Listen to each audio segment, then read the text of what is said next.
Much like the app, we see all of the resources on this site as a starting point. We offer some keep-going suggestions for kids and educators that want to take the experience even further. The website, PBS Kids Scratch Junior, has a lot of great examples of simple projects to help a teacher get started.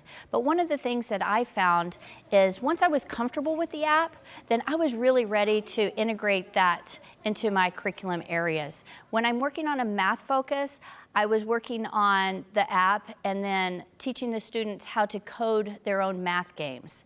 When we were working on story writing, then I was teaching the students how to use the app to create their own stories with a beginning and a middle and an end, and also to include conversations. In my class today, we started a project of creating conversations between characters. So my students began using the messaging trigger blocks to send coded messages to other characters within the story. Using that skill of what we learned, we're going to code our own stories today.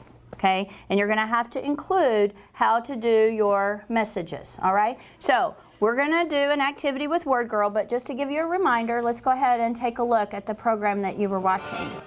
This was a little challenging because you have to think about if one character was going to say something, then you had to know which character was going to receive that message so that you would have a conversation happening not simultaneously, but back and forth. To begin with, we started with just color-coded pieces of paper to demonstrate the back and forth between the characters. We weren't even in the app at all. So, like, if you was gonna send somebody a purple one, you have to let them receive a purple one.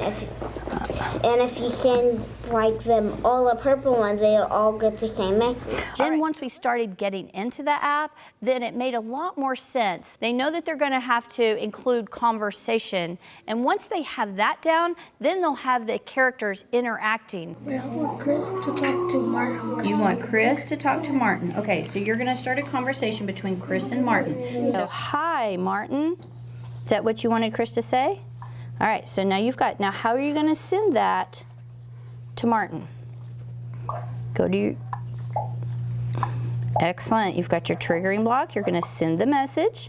The coding language or the sequencing or the computational thinking, none of that really matters to them. But they're able to take those pieces and then have their characters actually do something. And they get so excited because they can see what they've built almost immediately. I want to give them just enough information for them to be successful, but I also want to give them a lot of time to create their own creations. I don't want them just copying what I have done. I want them to build and make their own projects and their own stories and their own games.